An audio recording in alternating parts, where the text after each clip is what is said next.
নাগরিক অধিকার মঞ্চের পক্ষ থেকে সিপাহীজলা জেলা শাসকের নিকট এক প্রতিনিধিমূলক ডেপুটেশনে আমরা সম্মিলিত হয়েছি, বিশেষ করে 5টি দাবি নিয়ে।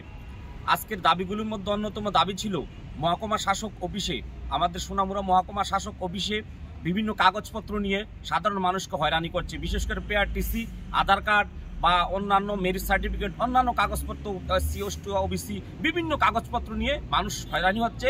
হয়রানি বন্ধর দাবি নিয়ে আমরা এসেছি। আমাদের দ্বিতীয় দাবি হচ্ছে সোনামুড়া মহকুমার মধ্যে সোনামুড়া শহরের সাথে সংযুক্তকারী একটা ঝুলন্ত ব্রিজ আছে।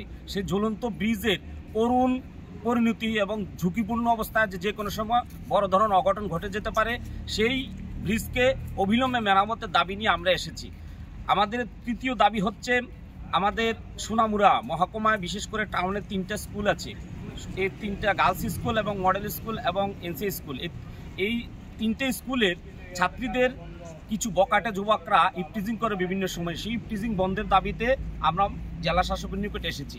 আমাদের চতুর্থ দাবি হচ্ছে এই বিশেষ করে এই যেখানে কাঁটাতারের সীমান্তে কাঁটাতারে বেড়া আছে, কাঁটাতারের যে 150 মিটারের ভিতরে যেসব জায়গা জমিন আছে, সেই জায়গা জমিনে যেতে সাধারণ মানুষকে বিএসএফ কর্তৃক প্রচণ্ড হয়রানি হচ্ছে। সে হয়রানি বন্ধের দাবিতে আমরা এসেছি।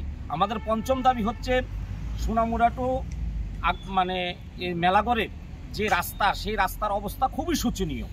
সেই রাস্তা অবিলম্বে সংস্কার এবং পাশাপাশি বেজিমারা যে গ্রাম পঞ্চায়েতে আছে, সেই গ্রাম পঞ্চায়েতের আওতাধীন বন্যায়ন এলাকায় একটা রাস্তা প্রচণ্ড ঝুঁকিপূর্ণ অবস্থায় আছে। গুমতি নদীতে তলিয়ে গিয়েছে গত বছর ফ্লাডে, প্রায় 1 বছর হয়ে গিয়েছে। সেই রাস্তা এখনও মেরামত হয়নি, সেই গ্রাম আজকে বিচ্ছিন্ন। টোটালি 5টা দাবি নিয়ে আমরা এই জেলা শাসকের নিকট আমরা ডেপুটেশনে মিলিত হয়েছি। উনি আমাদের দাবিগুলো যুক্তিসঙ্গত মেনে নিয়েছেন এবং অবিলম্বে এগুলা সমাধানের জন্য উনি আশ্বস্ত করেছেন এবং পাশাপাশি উনি আশ্বস্ত করেছেন এই জায়গাগুলো ভিজিট করবেন এবং দাবিগুলো দেখবেন। আমরা আরও একটা বিশেষ করে অভিযোগ এনেছি। আমরা গত 14 তারিখ আমাদের সোনামুড়া মহকুমা শাসকের নিকট আমাদের একটা ডেপুটেশন করেছিলাম 4 তারিখ প্রেয়ার করার পর 9 তারিখ উনি অফিসিয়ালি ডেট দিয়েছেন। অফিসিয়ালি ডেট দেওয়ার পর 14 তারিখ আমাদের অফিসিয়ালি ডেট দেওয়ার পর আমরা গিয়ে পাইনি। প্রায় 11 দিন পরেও সময় দিয়ে এত বড় এই গুরুত্বপূর্ণ দাবিগুলি নিয়ে আমরা যে গিয়েছিলাম মহকুমা শাসকের নিকট, উনি আমাদের সাথে দেখা করেনি। আজও পর্যন্ত উনি মনে করেনি যে দাবিগুলো নিয়ে আমরা ওনার সাথে দেখা করার। সেই অভিযোগটা আমরা জেলা শাসকের নিকট জানিয়েছি।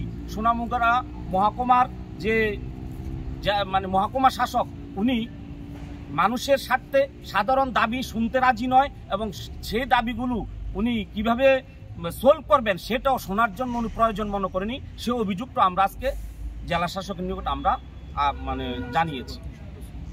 প্রতিনিধিমূলক ডেপুটেশনে আমরা আছি। আজকে আমাদের নাগরিক অধিকার মঞ্চের সভাপতি অ্যাডভোকেট জলিলুর রহমান আছেন, লিগ্যাল অ্যাডভাইজার অ্যাডভোকেট জসিমউদ্দিন মহোদয়, আমি সম্পাদক ডক্টর জাহিরুল হক এবং আমার ভাইস প্রেসিডেন্ট মাওলানা আবুল খায়ের সাহেব এবং সহ সম্পাদক মিজানুর রহমান এবং কোষাধ্যক্ষ জামাল হক।